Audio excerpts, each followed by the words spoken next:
라는 제목으로 여러분들과 함께 말씀을 나누고자 합니다. 온실 속의 화초처럼 모든 것이 편하고 갖춰진 사람을 보면 부러울 때가 가끔 있습니다. 게다가 상대적으로 벌판의 잡초처럼 모진 비바람을 다 견뎌야 하는 나 자신을 보면 초라하게 느껴지기도 할 때가 있습니다. 그러나 성경은 우리에게 다른 관점을 가르쳐 주고 있습니다. 먼저 1절에서 10절의 말씀을 보시면 모압의 업적을 우리는 볼 수가 있습니다. 오늘 본문 1절에서 10절 말씀 우리 한 목소리로 합독하겠습니다. 시작. 모압에 관한 것이라 만군의 여호와 이스라엘의 하나님께서 이와 같이 말씀하시되 오호라 느보여 그가 유린당하였도다. 기랴다임이 수치를 당하여 점령되었고 미스갑이 수치를 당하여 파괴되었으니 모압의 찬송소리가 없어졌도다. 헤스본에서 무리가 그를 해하려고 악을 도모하고 이르기를 와서 그를 끊어서 나라를 이루지 못하게 하자 하는도다. 만면이여 너도 조용하게 되리니 칼이 너를 뒤쫓아가리라. 호로나임에서 부르짖는 소리여 황폐와 큰 파멸이로다.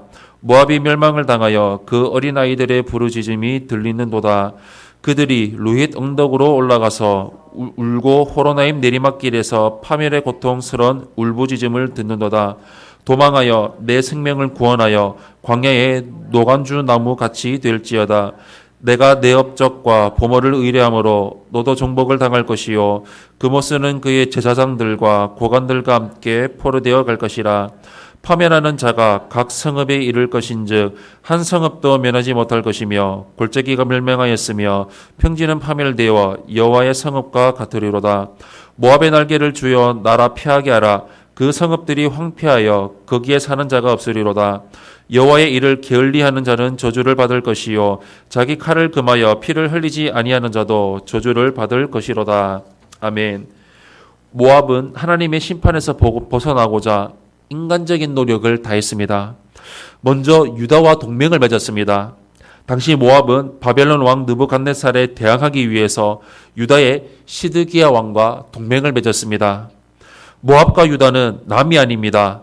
모압 족속의 조상이 모압인데 모압은 룻과 그의 첫 번째 딸 사이에서 태어난 자녀입니다. 그래서 모압 족속은 이스라엘이 친족이라고 할 수가 있습니다. 유다와 모압이 바벨론의 위협을 받게 되자 힘을 합쳐서 대항하기 위해 동맹을 맺은 것입니다. 두 번째로 모압은 견고한 성벽을 지었습니다. 그 어떤 나라가 침공해도 막을 수 있는 성벽이었습니다. 7절은 모압이 그들의 업적과 보물을 의뢰했다고 말하고 있습니다. 동맹과 성벽은 모압이 이룬 든든한 업적이었습니다. 그 업적으로 바벨론의 침공을 막아보려고 했습니다. 그들은 당연히 막을 수 있다고 생각했습니다.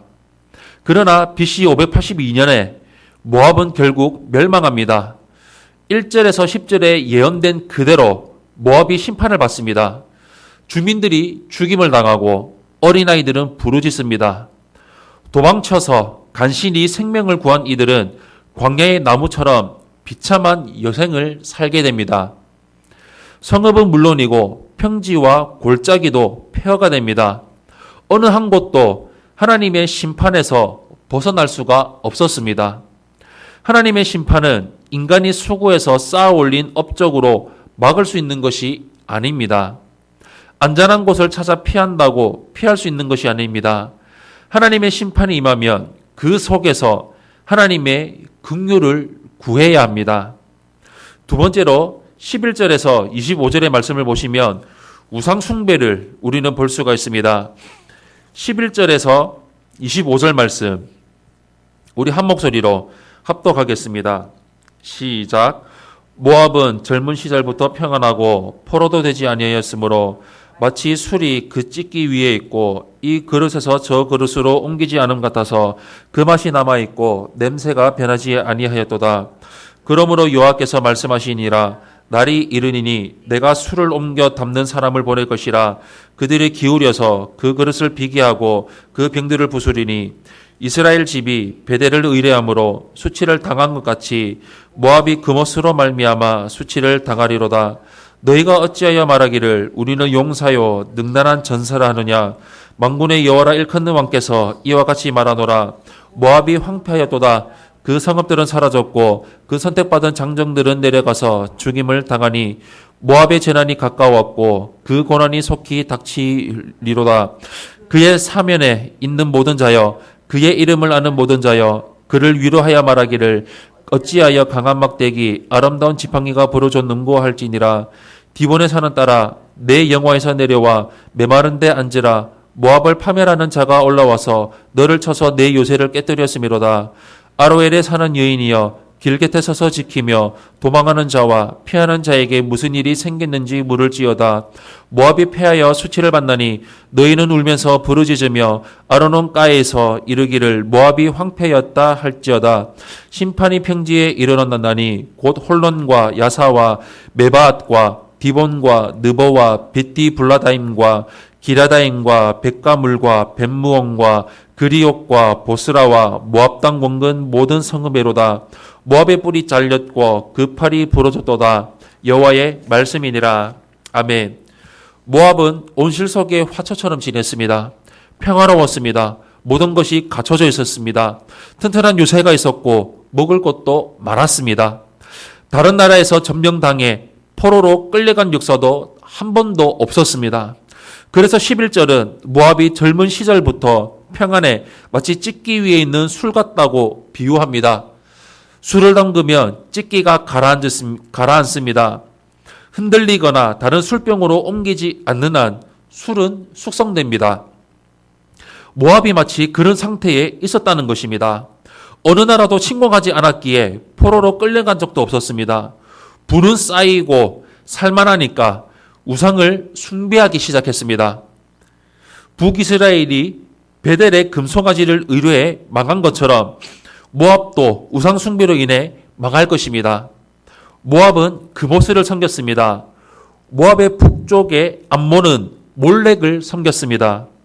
몰렉과 몰렉신과 그모스는 같은 신입니다. 이 신은 전쟁의 신입니다. 그래서 그모스에게 인신공양을 하면 전쟁에서 승리한다고 믿었습니다. 고대 중동 지역에서는 이런 저급한 우상 숭배가 여전히 기승을 부렸습니다. 우상을 섬기는 모압은 결국 망하게 됩니다. 경제적 어려움으로 인해서 망한 것이 아닙니다. 자연재해로 사라진 것도 아닙니다. 전쟁으로 전멸됩니다. 그들이 그토록 신봉하던 그모스가 있었는데도 전쟁으로 망합니다. 25절은 모압의 뿔이 잘렸고 팔이 부러졌다고 선언하고 있습니다. 그모스의 힘을 상징하는 뿔과 팔이 잘려져 버린 것입니다. 하나님이 아닌 다른 것을 숭배하면 그것으로 인해 망합니다. 힘을 숭배하면 힘으로, 쾌락을 숭배하면 쾌락으로 망합니다. 사랑하는 성도 여러분, 삶이 편하고 풍요로우면 더 이상 바랄 것이 없을 것 같지만 사람은 숭배의 대상을 만들어냅니다. 그리고 우상으로 망합니다. 부하든 가난하든 평안하든 환난 가운데 있는 다른 것을 의지하지 말고 오직 하나님만 의지하며 하나님만 바라보며 말씀 붙들고 성령으로 충만하고 내 교회 깊이 뿌리 박아 선포되는 말씀에 아멘하며 순종하며 살아가는 삶을 온전히 이루며 나아가시기를 예수님 이름으로 축원합니다.